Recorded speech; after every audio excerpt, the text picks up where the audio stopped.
Loni Anderson told Bob his ultimate desire days before her death, which is tragic. Loni Anderson was born Loni K. Anderson, St. Paul, Minnesota, August 5, 1945. She was raised in suburban Roseville by her loving but modest parents, Clayton Carl Andy Anderson, an environmental chemist, and Maxine Hazel Callan, a model who introduced Loni to fashion and poise. Anderson was a theatrical child who participated in school plays and beauty contests. She was already a local beauty queen by high school, attracting pageant judges and photographers. Anderson studied painting at the University of Minnesota to become a teacher after graduating from Alexander Ramsey High School in 1963. But she never stopped loving performing, and she soon started modeling and acting. Her beautiful smile, statuesque body, and classic Hollywood beauty made her stand out immediately, leading to late 1960s and early 1970s ads and short film roles. Her career changed when she earned the part that defined her television reputation.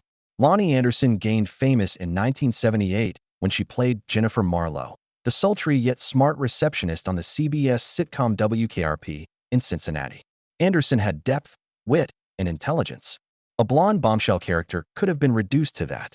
She received critical acclaim and 2 Emmy and 3 Golden Globe nods for her performance.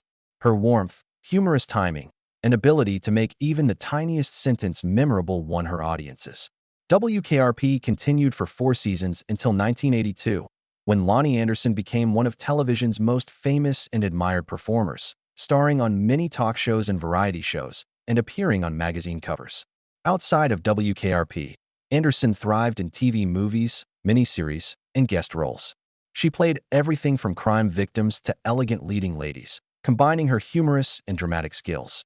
In 1980's The Jane Mansfield Story, she played the tragic Hollywood bombshell, and in 1984's Partners in Crime, she starred with Linda Carter.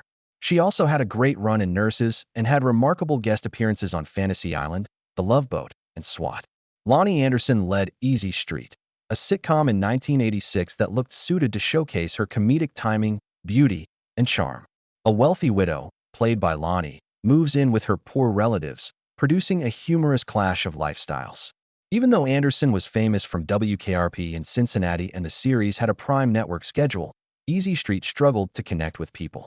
The humor was uneven, and Loni's charisma and screen presence were lauded, but the narrative and execution failed to engage viewers.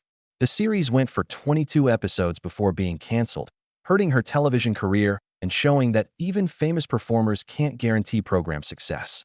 Loni switched to television films in the late 1980s to explore different genres and characters outside comedy. These included Whisper Kill, a thrilling thriller that allowed her to exhibit her darker, more dramatic side, and Too Good to Be True, a romantic and emotional drama. These TV movies, albeit not cultural hits, kept her in the public eye and showed her flexibility beyond comedies. They also gave her a more stable TV presence while she searched for the proper project to regain her prior fame. Anderson returned to film in 1992 with Munchie, a comedy drama. This delightful family film about a mystical, wisecracking creature who helps a lonely youngster overcome life's obstacles blended fantasy with soft morals. Munchie was also Jennifer Love Hewitt's cinematic debut, which would lead to her success in television and movies. In the film, Loni had a starring part with parental warmth and approachability. Munchie had mixed reviews and moderate box office returns, but it kept Loni in the public spotlight and introduced her to a new group of younger fans unfamiliar with WKRP. Anderson returned to television in 1993 with a major role in Nurses, a medical comedy drama about the funny and heartbreaking moments in a busy hospital. Loni played Casey McAfee, a tough but likable hospital administrator with humorous energy and emotional depth. Her authoritative yet warm performance gave the play a spark, reviewers said. She established a distinctive presence in the ensemble cast across 22 episodes, and fans and reviewers praised her performance, solidifying her status as more than just a gorgeous TV personality. She was a good dramatic and comedy actor. Loni guest starred on various 1990s hit TV shows after Nurses. Melrose Place, a hit primetime soap opera with complex romances and dramatic plot twists, and Sabrina the Teenage Witch, a lighthearted fantasy sitcom for younger viewers, featured her charm. These short parts showed her versatility, from soapy melodrama to wonderful humor. Anderson tried another significant television comeback in 2003 with The Mullets, a quirky comedy about two brothers with unique personalities and hair. Loni was a major character, bringing star power. However, the show's unconventional idea failed to attract viewers, getting poor ratings and mixed reviews. The show was terminated after 11 episodes, another career setback. Loni's acting career declined after the mullet's brief run, and she disappeared from popular entertainment. She returned for periodic guest appearances and special projects. She appeared in Baby Daddy, a quirky sitcom about unexpected parenting, and Love You More, a touching comedic drama, in the 2010s.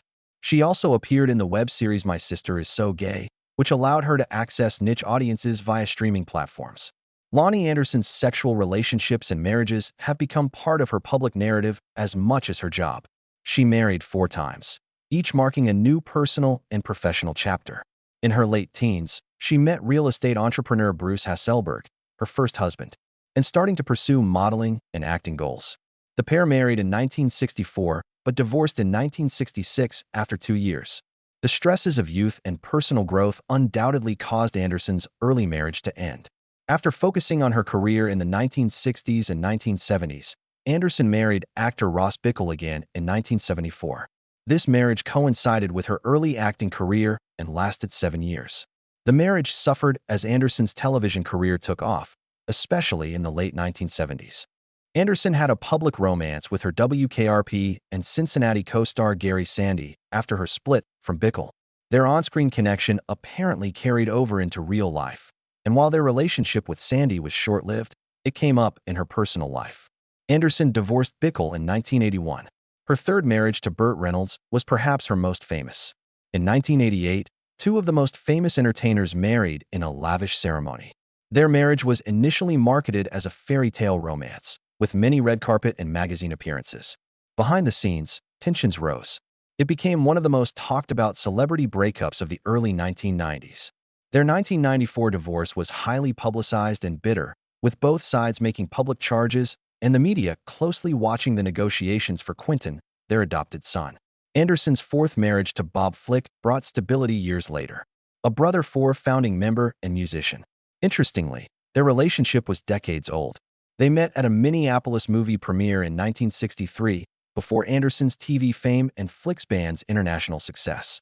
After a brief meeting in the early 60s, they reunited years later, getting married in 2008. This marriage has been discreet and low-key, with the pair enjoying a peaceful life away from media headlines. Anderson was a loving mother throughout her life. She has 2 kids. First marriage produced Deidre Hoffman, her daughter with Bruce Hasselberg. Despite appearing with her mother at public events, Deidre rarely emerged in the entertainment spotlight. Her second child, Quentin Anderson Reynolds, was born during her marriage to Burt Reynolds. The couple adopted him young. After their bitter divorce, Anderson stayed committed to giving him a secure and nurturing environment.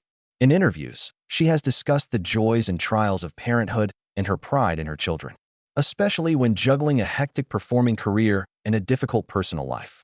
Fan mail from Loni Anderson. I want to thank and appreciate all my amazing fans from the bottom of my heart. Your constant support has guided me through career and life ups and downs, wins and tribulations. Not merely your praises or applause matter to me. Our bond, tales, and memories have made this journey so special. I did every role, scene, and grin for you, because you make me happy by being part of this amazing experience. You have been my family beyond my own, whether you discovered me in my early TV days or followed my career. I cherish that. You helped me when I doubted myself and celebrated with me when I was happy. The love and support from you all has kept me going. Over the years, life has taught me resilience, kindness, and authenticity. You should remember this too. No matter the obstacles, there is always hope and a way forward. You are stronger than you think, and your dreams deserve your whole attention. I also appreciate your acceptance of me as a person, not just an actress or public personality. I've made mistakes, but your love and acceptance have reminded me that no one is flawless. We're all human, evolving daily. Acceptance and kindness unite us and make this community extraordinary. I feel peaceful and fulfilled looking back on my job and life. However, I am hopeful and excited for what lies ahead for me and all of you. Keep following your dreams, being polite to each other, and remembering your magic. Many thanks for sharing this journey. Your love, commitment, and spirit matter more than words. I appreciate your presence in my tale and hope I have enriched yours.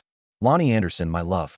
On August 3rd, 2025, Loni Anderson, the adored American actress whose beauty, charisma, and warmth made her a television icon, died. Her death ended an era for fans who had idolized her since her late 1970s breakout role in her many film, television, and public appearances. A protracted illness that Anderson fought with grace, dignity, and tenacity ended her life. Her friends said she focused on joy, meaningful connections with loved ones, and her love of the art rather than her health issues in her final years.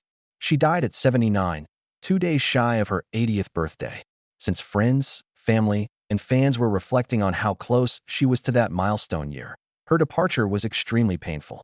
Even as her health failed, many who knew her said she maintained her distinctive wit, elegance, and optimism, which had won over millions since she first debuted on television. Her family and friends mourned her death, as did a generation of fans who admired her talent and were inspired by her fortitude. Death of a legend. Rest easy, Loni Anderson.